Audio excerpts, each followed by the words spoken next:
Alright everyone, it's time for the Occult, video number 303, Primitivism Analyzed from an Occult Perspective. I'll go a little bit into the pragmatic perspective as well, but mainly I want to look at the philosophical, the spiritual aspect of primitivism. Now, primitivism is generally more of a behavioral philosophy, and it comes in gradients like anything else. So, you have libertarians that are total ANCAPs, want to abolish the state altogether, privatize everything. Then you've got monarchists. They want to have a state but keep it very bare bones. Literally all it would do is field courts, police, and a military. Then you have someone like me that's more constitutionalist, classical liberal. I don't have a problem with some of the state's expanded functions. I just believe that they have been sorely misused, need to be constrained by a much beefier, more strict constitution, and that people need considerably more civic awareness, and that a lot of things that the state does are horseshit. It's not to abolish, a little more than a night watchman state. It can also be a day watchman, but at the same time, it has to be a British cop outside of the pandemic response, as opposed to a German one. We'll put it that way. Anyway, I wanted to talk about primitivism. Primitivism is the same way. You've got some people that say, I'm a primitivist. Basically, they want to go back to the caveman era. Like even something as simple as a hand axe, probably they would shun. They want to live the ultimate hippie-trippy lifestyle, abolish language and everything else. Then you have those that are, maybe more cerebral, like Varg Vikernes. I would class him at this point as being a communist primitivist, which is a very confusing sort of perspective he has. He wanting to do I think he even shuns the idea of modern gardening. Like composting and crop rotation and stuff, and wants to just permaculture everything and go back to being sort of, wild men, like, the Norse Vikings or something. Then you have some that are like, no, it's really more of a back to the land thing. So technology is great as long as it's keeping things green. By the way, I'm actually slightly sympathetic to the idea. I think the perfect utopian society is fundamentally quasi-primitivistic, but has really, really strong Wi-Fi signals. I've used that analogy before. From an occult perspective, looking just at spirituality, what would be the spiritual benefit of a primitivistic society? It depends on how primitivistic it becomes. Of course, the concept of nature worship is deeply ingrained within human civilization. The concept of being in nature, of nature having an occult element or a spiritual element to it, very much deeply rooted in humanity as well. I would say it's a biological norm for us. Of course, we're not separate from nature.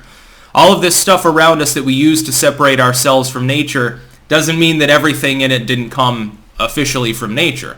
It came from raw materials that were there before we were. With the exception of us creating new elements in a lab, in a nuclear reactor, or with high-powered lasers, everything else was already there. All we've done is change its form. Primitivism, in part, I think, is wise, because it's essentially a philosophical referendum on modern society. From the occult perspective, I would say I'm of two minds here with regards to the interplay between technological occultism or technology as used in occultism. I even touched on it yesterday, some of the less authentic aspects, and a more primitivistic, paganistic, spiritual side of occultism. I've pointed out before the spread, for example, of material related to the occult. The occult has been massively expanded. The availability of human knowledge has been massively expanded by technology, specifically by the internet. The fact is that virtually any book ever written on any spiritual, religious, or related subject, every folkloric work, every work of religious history, every work of ethnology is related to spiritual systems, every anthropological work touching on ethnobotany, everything, every grimoire, every scribbling, there are handwritten books that are available that literally were scanned in by someone who found it in an attic. It was the only copy that probably existed, and it's been maintained and promulgated simply because of the existence of the internet. As far, therefore, as the spread of human wisdom with regards to spirituality, and sometimes quasi-wisdom, not every anthropological opinion ever penned, of course, was historically accurate. Not every analysis comes to fruition. Not every analysis 10 years later is still accepted. Like the Piltdown Man or something.